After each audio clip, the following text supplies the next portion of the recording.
Hi everyone, this is Teacher Deborah, and I'm here today to read you a story called The Cow Who Wouldn't Come Down. This happens to be one of the books that I keep at my house and that my grandchildren have looked at for many years. So let's get started. And by the way, today is the first full day of spring. Did you know that? Okay, here we are. Miss Rosemary knew Gertrude had a mind of her own. Even so, the day that Gertrude took to flying, it put Miss Rosemary in something of a tizzy. This won't do. It just won't do. She fussed and she stewed. There was no telling what people would say. Besides, Miss Rosemary hadn't the slightest notion how to milk a flying cow. And I'll show you the pictures up close. Miss Rosemary marched into the yard and she called sternly, "Gertrude, you will kindly come down this very instant.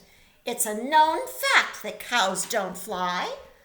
Gertrude cut figure eights in the sky, pretty as you please, and completely ignored Miss Rosemary. And there's the picture. Miss Rosemary tried again. "Gertrude, oh, Gertrude, it's time to come down now. Here's a fresh bale of sweet alfalfa. You love alfalfa." Gertrude took a nosedive, caught the updraft, and sailed into a lazy glide. She did not, however, come down. Here's the picture. Poor Miss Rosemary. It was plain to see she was getting nowhere. She pulled her chin and knit her brow. Somehow she must bring that silly, contrary cow down. Miss Rosemary hurried to the shed and sorted through her fishing gear. She chose a sturdy rod and returned to the yard. When Gertrude made an especially low swoop, Miss Rosemary drew back and let go. But her fishing line became tangled in some overhead branches. She missed Gertrude entirely. She's trying to catch that cow, but it doesn't look like an easy thing to do. Gertrude perched in a tree and tried to sound like a bird. "Meroop, meroop, meroop." "Oh, Gertrude, do hush," Miss Rosemary grumbled. "It's a known fact cows don't meroop, meroop. They moo." Miss Rosemary had another idea. She found a long rope, made a lasso, and climbed the attic stairs. She crouched by the window, breathless, and she waited. So there she is by the window. She's waiting, hoping that the cow is going to fly by.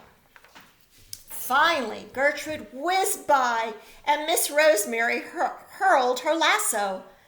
All she captured was a noose full of air. "Gertrude, you are the limit," she fumed, and she stomped her feet. Sounds like she's getting a little upset. Miss Rosemary was not about to give up, however. She climbed very cautiously out the window and onto the roof. Inch by inch, she crawled upward.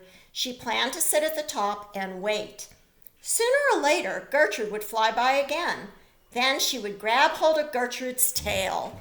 There's the picture. She's climbing up onto the roof. Just as she neared the crest of the roof, Miss Rosemary felt herself slipping. She grabbed for the chimney, but she missed it. Down, down, down she slid, and when she hit the gutter, Miss Rosemary bounced. Whoosh! Her dress billowed up like a parachute as she sailed through the air and landed in a mass of trumpet vines. "That crack-brained cow will put me in an early grave," Miss Rosemary moaned as she untangled herself from the bushes. Miss Rosemary hobbled to the front porch and sat in her rocking chair. That was her best thinking place. She crossed her arms, set her jaw, and rocked. And she thought.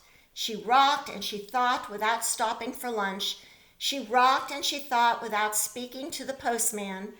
She rocked and thought without answering the phone.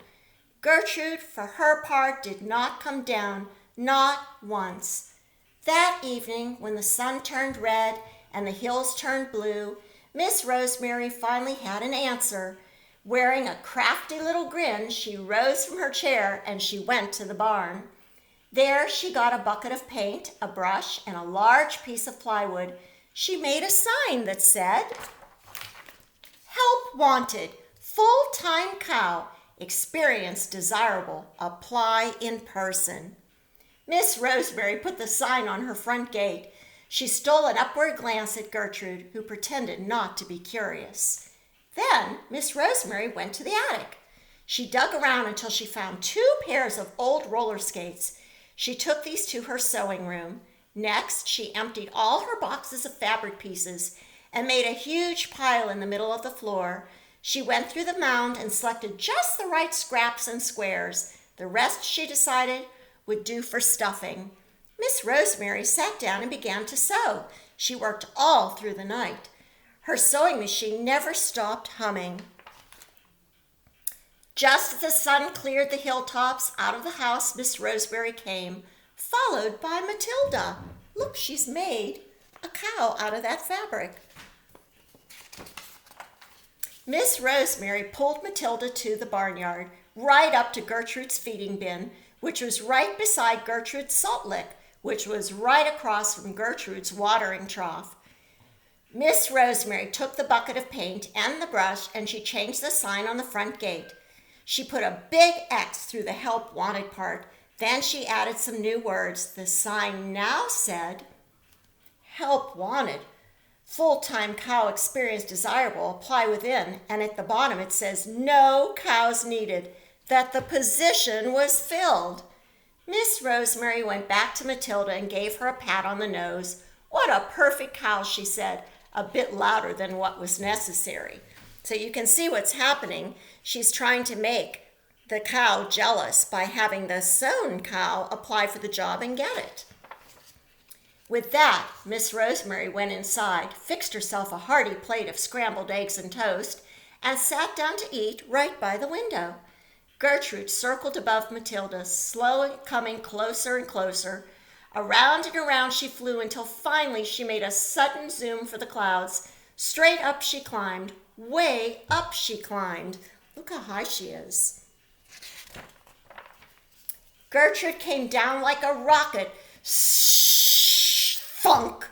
She landed squarely on Matilda and mashed her flat. Miss Rosemary smiled and finished her scrambled eggs. Look what's happened.